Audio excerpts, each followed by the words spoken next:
Welcome to the second IATI SDG guidance webinar, which will focus this week on indicators. So this follows last week's SDG webinar, which focused particularly on goals and targets. So hosting the webinar today, you've got myself, Josh, and my colleagues, Amy and Petra from the IATI tech team. Thanks for attending. And again, thanks especially to those who contributed to the working group that led to the creation of the IATI SDG guidance. As per last week, the webinar will be recorded today and shared. So please do give last week's webinar a listen if you weren't able to attend that one. So just to run through the agenda quickly, so we'll be going through the SDG guidance that was released in September of this year. And the guidance was created by members of the IATI community for all data publishers and users. So Petra will go on a little bit further in a minute with the working group and how that sort of relationship worked. We'll look at the reasons why it's important to publish SDG data. And we'll look at how to publish results in IATI, and then further from that, we'll look at how to publish SDG indicators within a result. And again, if you didn't come to last week's or attend last week's webinar, then please do check that one out when it's released later this week in tandem with this one. If you have any questions as we go through the webinar, please add them to the chat box and we'll come to them at the end, or alternatively, we should have time for a Q&A at the end as well. So if you'd like to wait, that's absolutely fine, and we'll address them as and when. Great. Hi, everyone. It's Petra here. So I just wanted to give a bit of a background of how the guidance came about, and I hope most of you had looked at the SDG guidance that has been developed. So the Sustainable Development Goals and being able to publish information on the SDGs in the IATI, and discussions have started back in 2015. But last year there was a session at the Technical Advisory Group in Kathmandu where a proposal was made that a working group needs to be set up to really focus on that. So what happened is that this year in March, an SDG reference group was set up, and it was around 24 members from multilaterals, bilaterals, civil society organizations, private sector, NGOs, and in-country partners as well. So the group was set up in March, and they very much looked at developing a guidance at both activity and results level, making sure that it's applicable to all publishers. So the guidance was also developed with community consultation, which the community had an opportunity to feedback, and then the new guidance was developed. So this was just a bit of a background of how the guidance was set up, how it was developed. And what we really ask you is to have a look, read the guidance. Amy will talk through in more detail of what's included, and very much kind of ask you to commit to publishing and using the IATI data on SDGs.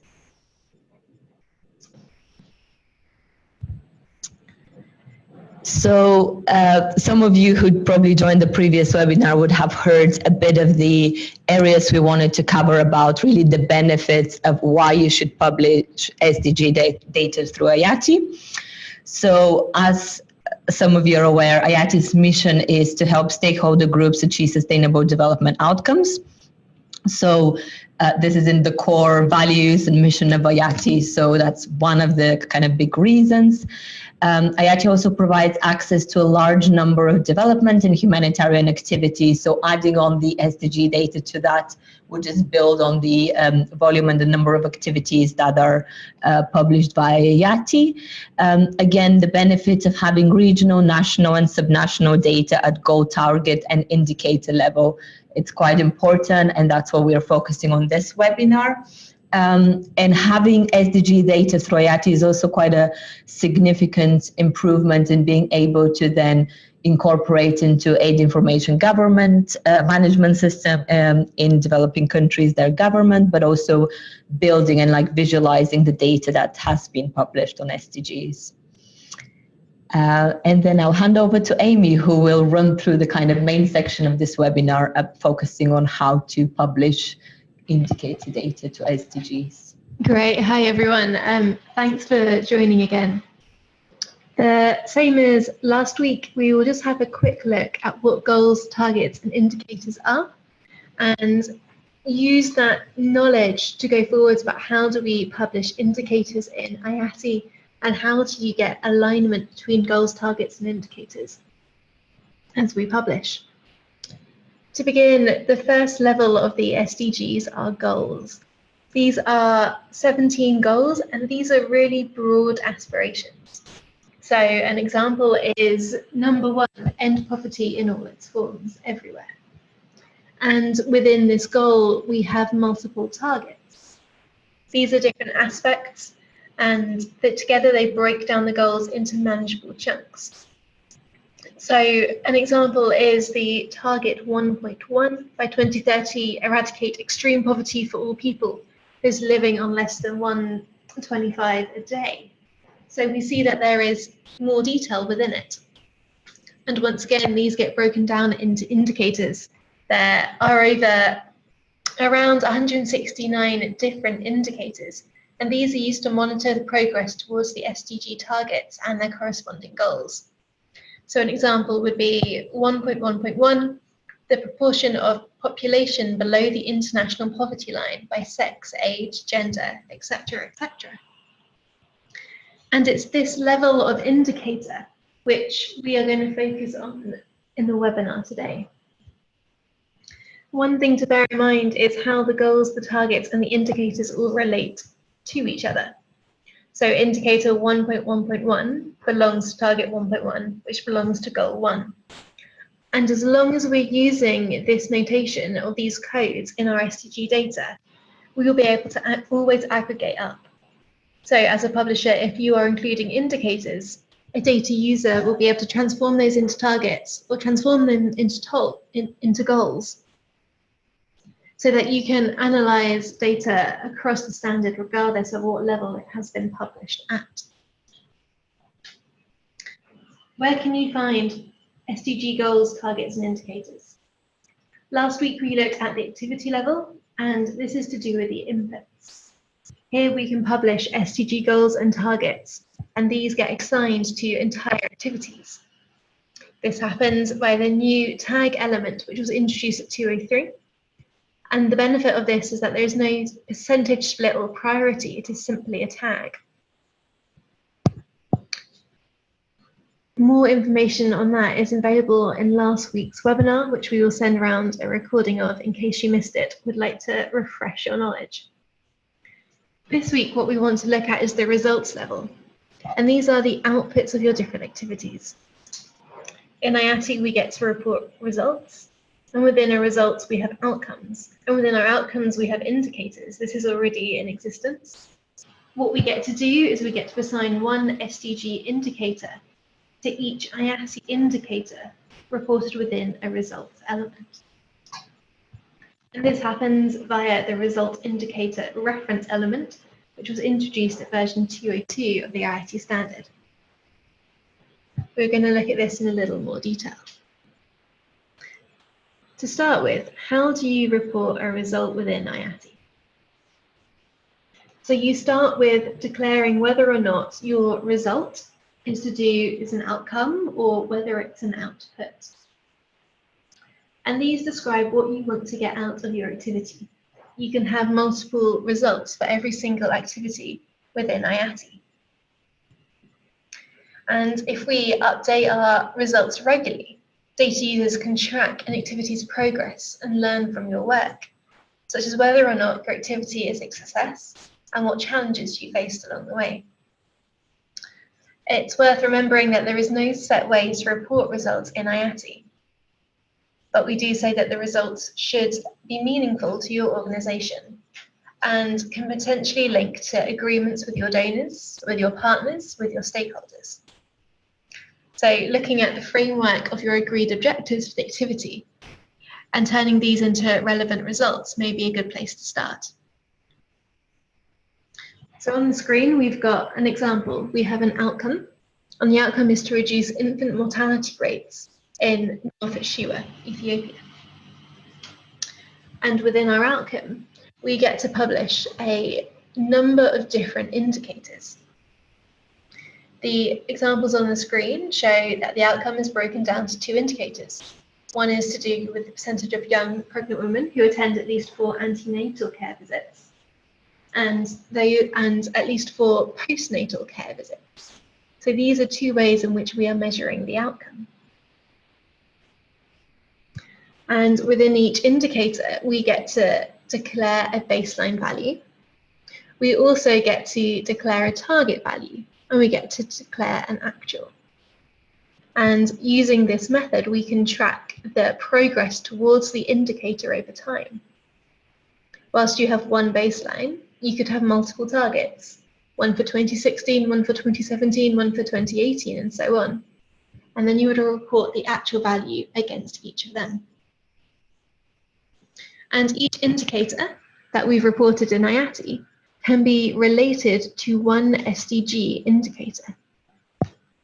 So here, our first indicator could link to SDG indicator 3.2.2, neonatal mortality rates. And our second indicator might link to SDG indicator 3.2.1, the under 5 mortality rate. It's worth noting that the SDG indicators do not have to directly correspond with the indicator you have reported within your results element. It's very unlikely that these global SDG indicators will absolutely match the country-specific indicator or location-specific indicator that you are measuring. But what we get to do is we effectively get to tag our result indicator to a related SDG indicator and note that it doesn't have to completely match. And we also know that our SDG indicator 3.2.2 would belong to target 3.2 and relate to goal 3, ensuring healthy lives and promoting well-being for all ages. So how do we actually go about publishing SDG indicators in a result element? What we see here is an example XML. The first line shows us the result element with a few different attributes inside it. The next one down shows us the indicator, and this indicator has a title, and the narrative element contains the title for that indicator. So in this example, we've chosen percentage of young pregnant women who attend at least 4 antenatal care visits by a skilled attendant. And after this, we get to put the reference element, and this is highlighted in blue, and it contains vocabulary 9, code 3.2.2. And we know that this vocabulary, because if we look at the reference vocabulary, relates to the SDG indicator code list. And using that code list, we can work out that the code 3.2.2 relates to the specific SDG indicator.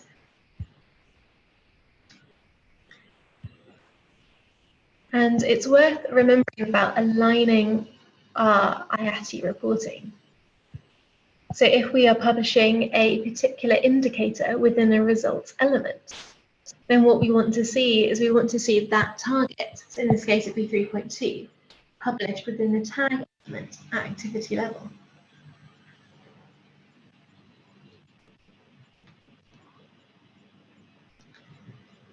It's also worth noting that the reference element has got to follow the standard rules of IATI, such as element order.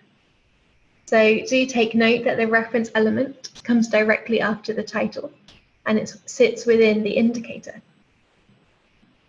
And you shouldn't need to know that. If you have any questions, do you ask your technical team within your organization, or do you come email us as the IATI tech team, and we can help explain it to you. If you're using some kind of publishing tool, it should be done for you.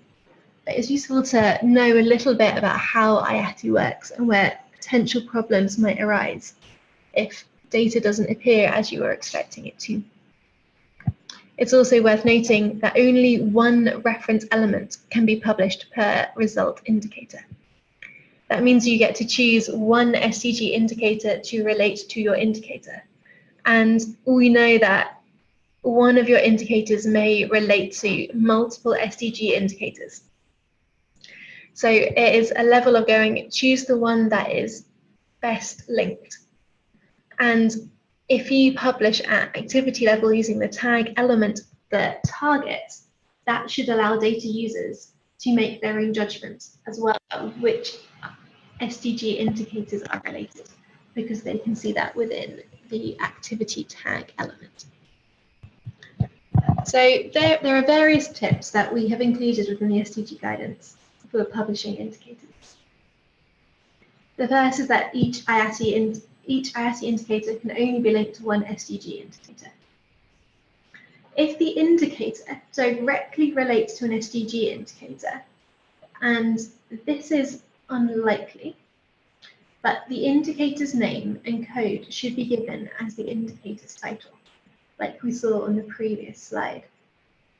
If your IATI indicator only roughly correlates to the SDG indicator, then we would advise keeping your own name and title for that IATI indicator. And that way, data users can interpret whether or not your IATI indicator roughly corresponds or directly corresponds.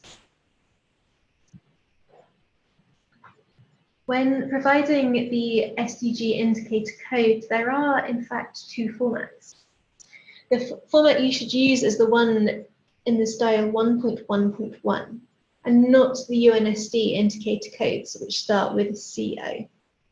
And this means that it is possible to trace the indicators up to targets, up to goals. The UNSD indicators work slightly differently. They are each unique. And that means for some of the indicators which map onto two different targets, a data user won't be able to match them up. Whereas using 1.1.1 standard version, they will. It's also been noted by a number of data users that it can be incredibly helpful to include the relevant SDG indicators in the description for the activity. And this means if someone is going to do a word search or a free text search using, say, the IATI data store, they're more likely to be able to pick up the SDG indicators. And the final point is that SDG reporting should be consistent between the result and the activity level. So this is where you have published a SDG indicator at result level. We really want to see the corresponding target at tag level. And do note that not every tag will necessarily have an indicator in the results level. So that was a very quick run through. I hope that made sense. We will have a time for questions. Before we do so, we do have an ask for you. And that's, will you commit to publish SDG data within 6 months? In order to be able to use the data, we need IATI data to include SDGs, goals, targets, and indicators. And it needs to line up with the new SDG guidance. We know there are a number of different ways in which to publish SDG data in IATI. And what this guidance does is lay out actually the route that we would like to see used. And if everybody is using the same approach, it means we get to use that data. And if you have any questions, we are absolutely here to help. So please do drop us an email. We'd also love you to commit to using the data. If you're going to publish it, then actually let's use it. Whether that looks like building your own visualizations on your website, adding new features, using it in your research. And please, would you start doing so? And let us know if you do. So if we move over for a time to questions, if you can put a question into the chat box, we will then unmute your microphone and allow you to speak.